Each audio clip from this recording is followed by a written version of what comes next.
सीधे आपको भारत मंडपम लिए चलते हैं। प्रधानमंत्री नरेंद्र मोदी क्या कुछ कह रहे हैं, सुनते हैं। जीतन राम मांझी जी, मनोहर लाल जी, एचडी कुमारस्वामी जी, पीयूष गोयल जी, हरदीप सिंह पुरी जी, देश विदेश से आए ऑटो इंडस्ट्री के सभी दिग्गज, अन्य अतिथिगण, देवी और सज्जनों, पिछली बार जब मैं आपके बीच आया था तब लोकसभा के चुनाव ज्यादा दूर नहीं थे। उस दौरान मैंने आप सबके विश्वास के कारण कहा था कि अगली बार भी भारत मोबिलिटी एक्सपो में जरूर आऊंगा।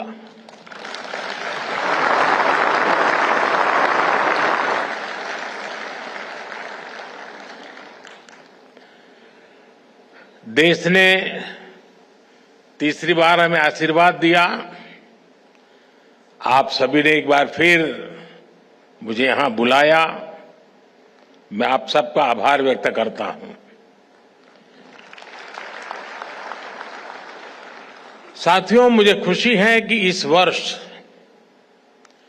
भारत मोबिलिटी एक्सपो का दायरा काफी बढ़ गया है।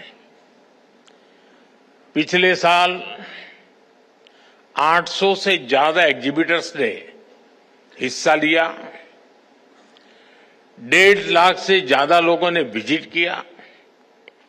इस बार भारत मंडपम के साथ साथ द्वारका के अशोभूमि और ग्रेटर नोएडा के इंडिया एक्सपो सेंटर में भी ये एक्सपो चल रहा है। आने वाले 5-6 दिनों में बहुत बड़ी संख्या में लोग यहां आएंगे। अनेक नई गाड़ियां भी यहां लॉन्च होने वाली है। ये दिखाता है कि भारत में मोबिलिटी के फ्यूचर को लेकर कितनी पॉजिटिविटी है। यहां कुछ एग्जीबिशंस में विजिट करने, उन्हें देखने का अवसर भी मुझे मिला। भारत की ऑटोमोटिव इंडस्ट्री फैंटास्टिक भी है और फ्यूचर रेडी भी है। मैं आप सभी को अपनी बहुत बहुत शुभकामनाएं देता हूं। साथियों, भारत के ऑटो सेक्टर के इतने बड़े आयोजन में मैं आज रतन टाटा जी और ओसामू सुजुकी जी को भी याद करूंगा।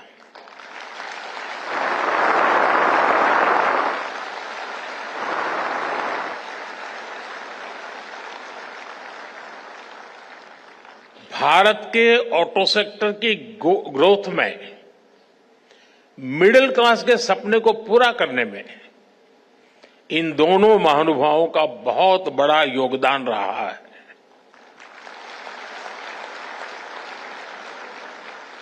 मुझे भरोसा है कि रतन टाटा जी और ओसामा सुजुकी जी की लेगेसी भारत के पूरे मोबिलिटी सेक्टर को इंस्पायर करती रहेगी।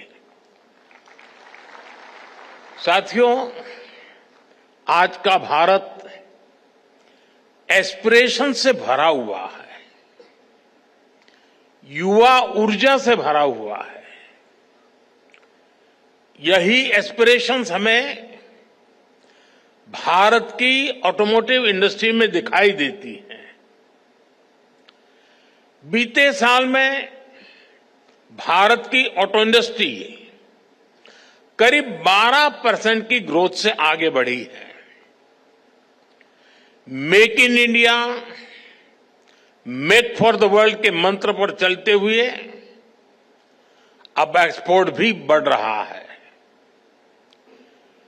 इतनी तो दुनिया के कई देशों की पॉपुलेशन नहीं है जितनी हर साल भारत में गाड़ियां बिक रही हैं।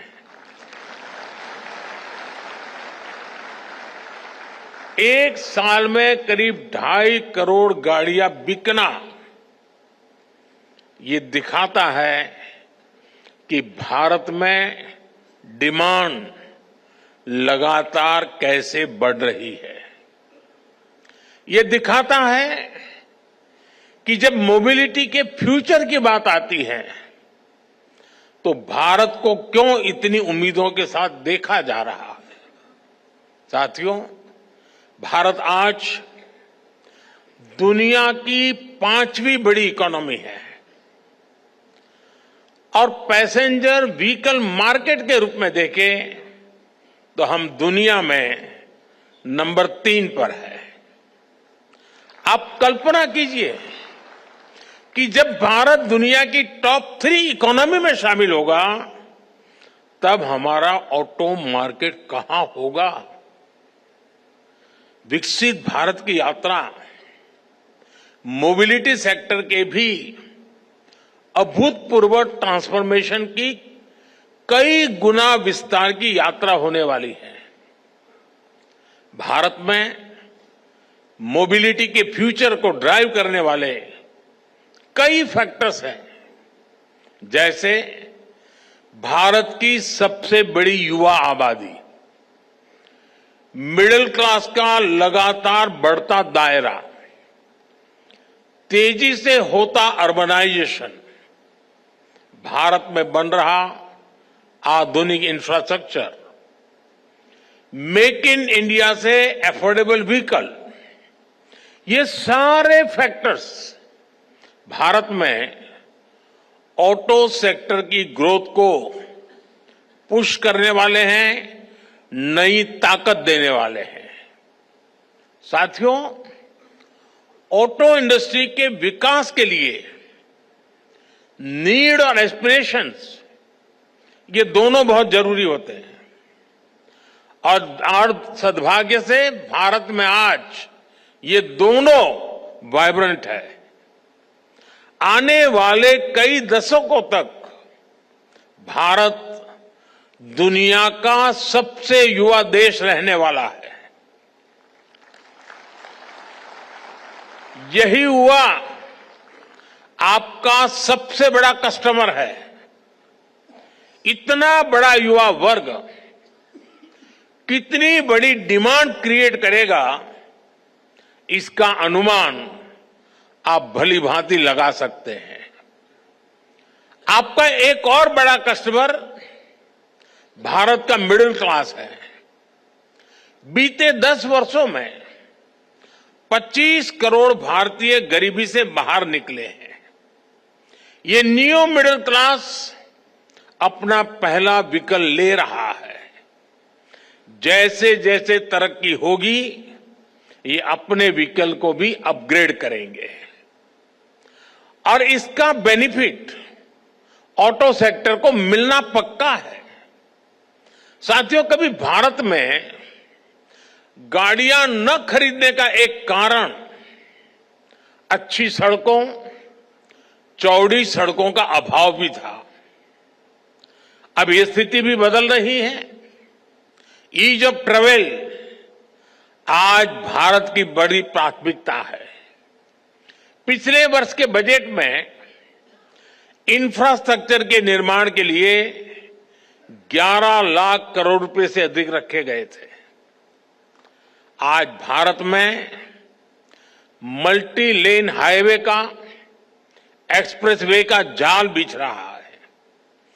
पीएम गति शक्ति नेशनल मास्टर प्लान से मल्टीमोडल कनेक्टिविटी को गति मिल रही है। इससे लॉजिस्टिक कॉस्ट कम हो रही है। नेशनल लॉजिस्टिक पॉलिसी की वजह से भारत दुनिया में सबसे कॉम्पिटिटिव लॉजिस्टिक कॉस्ट वाला देश होने वाला है। इन सारे प्रयासों की वजह से ऑटो इंडस्ट्री के लिए संभावनाओं के अनेक नए द्वार खुल रहे हैं। देश में गाड़ियों की डिमांड बढ़ने के पीछे भी ये भी एक बड़ी वजह रही है। साथियों, आज अच्छे इंफ्रास्ट्रक्चर के साथ साथ नई टेक्नोलॉजी को भी इंटीग्रेट किया जा रहा है। फास्टैग से भारत में ड्राइविंग एक्सपीरियंस काफी आसान हुआ है। नेशनल कॉमन मोबिलिटी कार्ड से भारत में सीमलेस ट्रैवल के प्रयासों को और बल मिल रहा है। अब हम स्मार्ट मोबिलिटी की तरफ बढ़ रहे हैं। कनेक्टेड व्हीकल्स, ऑटोनोमस ड्राइविंग की दिशा में भी भारत तेजी से काम कर रहा है। साथियों, भारत में ऑटो इंडस्ट्री के विकास की संभावनाओं में मेक इन इंडिया की मजबूती का भी बड़ा रोल है। मेक इन इंडिया अभियान को पीएलआई स्कीम से नई गति मिली है। पीएलआई स्कीम ने 2.25 लाख करोड़ रुपए से अधिक की सेल में मदद की है। इस स्कीम से ही इस सेक्टर में 1.5 लाख से ज्यादा डायरेक्ट जॉब क्रिएट हुए हैं। आप जानते हैं, आप अपने सेक्टर में तो जॉब्स क्रिएट करते ही हैं, इसका दूसरे सेक्टर्स में भी मल्टीप्लायर इफेक्ट होता है। बड़ी संख्या में ऑटो पार्ट्स हमारा एमएसएमई सेक्टर बनाता है। जब ऑटो सेक्टर बढ़ता है तो एमएसएमईज, लॉजिस्टिक्स, टूर और ट्रांसपोर्ट, इन सभी सेक्टर में भी नई जॉब्स अपने आप बढ़ने लग जाती है।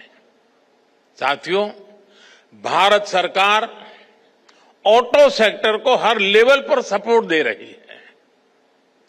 बीते एक दशक में इस इंडस्ट्री में एफडीआई, टेक्नोलॉजी ट्रांसफर और ग्लोबल पार्टनरशिप के नए रास्ते बनाए गए हैं। पिछले 4 सालों में इस सेक्टर में $36 बिलियन से ज्यादा का फॉरेन डायरेक्ट इन्वेस्टमेंट आया है। आने वाले सालों में ये कई गुना और बढ़ने वाला है। हमारा प्रयास है कि भारत में ही ऑटो मैन्युफैक्चरिंग से जुड़ा पूरा इकोसिस्टम डेवलप हो। साथियों, मुझे याद है, मैंने मोबिलिटी से जुड़े कार्यक्रम में 7C के विजन की चर्चा की थी। हमारे मोबिलिटी सॉल्यूशंस ऐसे हो जो कॉमन हो, कनेक्टेड हो, कन्वीनियंट हो, कंजेशन फ्री हो, चार्ज हो, क्लीन हो और कटिंग एज हो। ग्रीन मोबिलिटी पर हमारा फोकस इसी विजन का हिस्सा है। आज हम एक ऐसे मोबिलिटी सिस्टम के निर्माण में जुटे हैं जो इकोनॉमी और इकोलॉजी दोनों को सपोर्ट करे। एक ऐसा सिस्टम जो फॉसिल फ्यूल के हमारे इंपोर्ट बिल को कम करे। इसलिए आज green technology, EVs, hydrogen fuel, biofuels, ऐसी टेक्नोलॉजी के डेवलपमेंट पर हमारा काफी फोकस है। नेशनल इलेक्ट्रिक मोबिलिटी मिशन और ग्रीन हाइड्रोजन मिशन जैसे अभियान इसी विजन के साथ शुरू किए गए हैं। साथियों, बीते कुछ सालों से इलेक्ट्रिक मोबिलिटी को लेकर भारत में बहुत तेज ग्रोथ देखी जा रही है। बीते दशक में इलेक्ट्रिक व्हीकल की बिक्री में 640 गुना की वृद्धि हुई है। 640 गुना।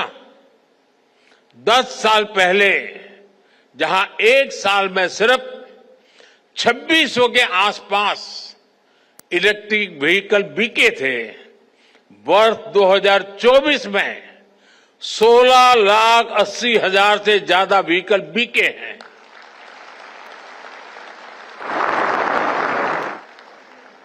यानी 10 साल पहले जितने इलेक्ट्रिकल व्हीकल पूरे साल में बिकते थे, आज उससे भी दोगुने इलेक्ट्रिक व्हीकल सिर्फ एक दिन में बिक रहे हैं।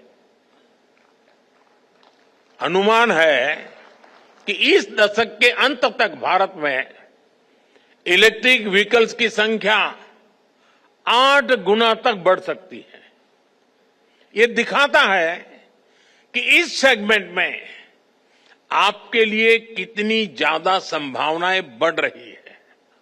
साथियों, देश में इलेक्ट्रिक मोबिलिटी के विस्तार के लिए सरकार लगातार पॉलिसी डिसीजंस ले रही है, इंडस्ट्री को सपोर्ट कर रही है। 5 साल पहले फेम 2 स्कीम शुरू की गई थी। इसके तहत 8,000 करोड़ रुपए से भी अधिक का इंसेंटिव दिया गया है।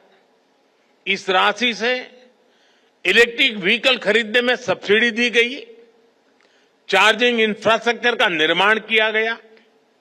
इससे 16 लाख से अधिक ईवीज को सपोर्ट मिला, जिनमें से 5,000 से अधिक तो इलेक्ट्रिक बसें हैं। यहां दिल्ली में भी भारत सरकार द्वारा दी गई 1200 से अधिक इलेक्ट्रिक बसें चल रही हैं। अपने तीसरे टर्म में हम पीएम ई ड्राइव स्कीम लेकर आए हैं। इसके तहत 2 व्हीलर, 3 व्हीलर, ई एम्बुलेंस, ई ट्रक ऐसे करीब 28 लाख ईवीज खरीदने के लिए मदद दी जाएगी। करीब 14,000 इलेक्ट्रिक बसें भी खरीदी जाएगी। देश भर में अलग अलग वाहनों के लिए 70,000 से अधिक फास्ट चार्जर लगाए जाएंगे। तीसरे टर्म में ही पीएम ई बस सेवा भी शुरू की गई है। इसके तहत देश के छोटे शहरों में करीब 38,000 ई बसें चलाने के लिए केंद्र सरकार मदद देगी। सरकार ईवी मैन्युफैक्चरिंग के लिए इंडस्ट्री को लगातार सपोर्ट कर रही है। ईवी कार मैन्युफैक्चरिंग में जो ग्लोबल इन्वेस्टर भारत आना चाहते हैं, उसके लिए भी रास्ते बनाए गए हैं। भारत में क्वालिटी ईवी मैन्युफैक्चरिंग इकोसिस्टम के विस्तार में, वैल्यू चेन के निर्माण में मदद मिलेगी। साथियों, ग्लोबल वार्मिंग की, क्लाइमेट की चुनौती से निपटने के लिए हमें सोलर पावर को, अल्टरनेटिव फ्यूल को लगातार प्रमोट करते रहना है। भारत G20 प्रेसिडेंसी के दौरान ग्रीन फ्यूचर पर बहुत जोर दिया है। आज भारत में ईवी के साथ ही सोलर पावर को लेकर भी बहुत बड़े लेवल पर काम चल रहा है। पीएम सूर्यघर मुफ्त बिजली स्कीम से रूफटॉप सोलर का एक बड़ा मिशन चल रहा है। ऐसे में इस सेक्टर में भी बैटरी की स्टोरेज सिस्टम की डिमांड लगातार बढ़ने वाली है। सरकार ने advance chemistry cell battery storage को बढ़ावा देने के लिए 18,000 करोड़ रुपए की पीएलआई स्कीम शुरू की है। यानी इस सेक्टर में बड़े इन्वेस्टमेंट का आपके लिए ये सही समय है। मैं देश के ज्यादा से ज्यादा नौजवानों को भी एनर्जी स्टोरेज सेक्टर में स्टार्टअप्स के लिए इनवाइट करूंगा। हमें ऐसे इनोवेशंस पर काम करना है जो भारत में ही मौजूद मटेरियल से बैटरी बना सके, स्टोरेज सिस्टम बना सके, इसको लेकर देश में काफी काम हो भी रहा है, लेकिन इसको मिशन मोड पर आगे बढ़ाना जरूरी है। साथियों, केंद्र सरकार का इंटेंट और कमिटमेंट एकदम साफ है। चाहे नई पॉलिसी बनानी हो या फिर रिफॉर्म्स करने हो, हमारे प्रयास लगातार जारी है। अब आपको इन्हें आगे बढ़ाना है, इनका फायदा उठाना है। अब जैसे व्हीकल स्क्रैपिंग पॉलिसी है, जितने भी मैन्युफैक्चरर्स हैं, आप सभी से मेरा आग्रह है कि इस पॉलिसी का लाभ उठाएं। आप अपनी कंपनी में भी अपनी भी एक इंसेंटिव स्कीम लेकर आ सकते हैं। इससे ज्यादा लोग अपनी पुरानी गाड़ियां लेकर स्क्रैप करने के लिए आगे आएंगे। ये मोटिवेशन बहुत जरूरी है। ये देश के एनवायरनमेंट के लिए भी आपकी तरफ से बहुत बड़ी सर्विस होगी। साथियों, ऑटोमोटिव इंडस्ट्री इनोवेशन ड्रिवन है, टेक्नोलॉजी ड्रिवन है। इनोवेशन हो, टेक हो, स्किल हो या फिर डिमांड, आने वाला समय ईस्ट का है, एशिया का है, भारत का है।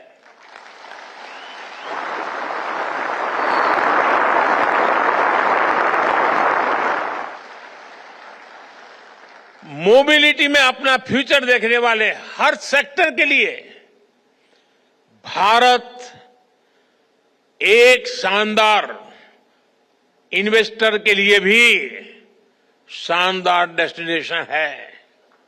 मैं आप सभी को फिर विश्वास दिलाता हूं, सरकार हर तरह से आपके साथ है।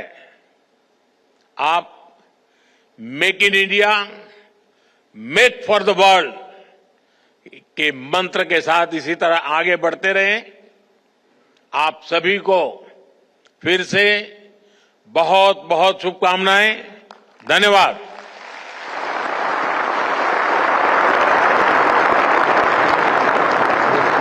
बहुत बहुत आभार माननीय प्रधानमंत्री श्री नरेंद्र मोदी जी का। तो आप सुन रहे थे प्रधानमंत्री नरेंद्र मोदी को तमाम बड़ी बातों का जिक्र इस ऑटो एक्सपो को लेकर करते हुए नजर आए। खासतौर पर फोकस रहा इलेक्ट्रिकल व्हीकल्स पर फोकस रहा। इसके अलावा प्रधानमंत्री नरेंद्र मोदी ने कहा कि ई बस सेवा की भी शुरुआत की गई है, उसका जिक्र पीएम मोदी कर रहे थे।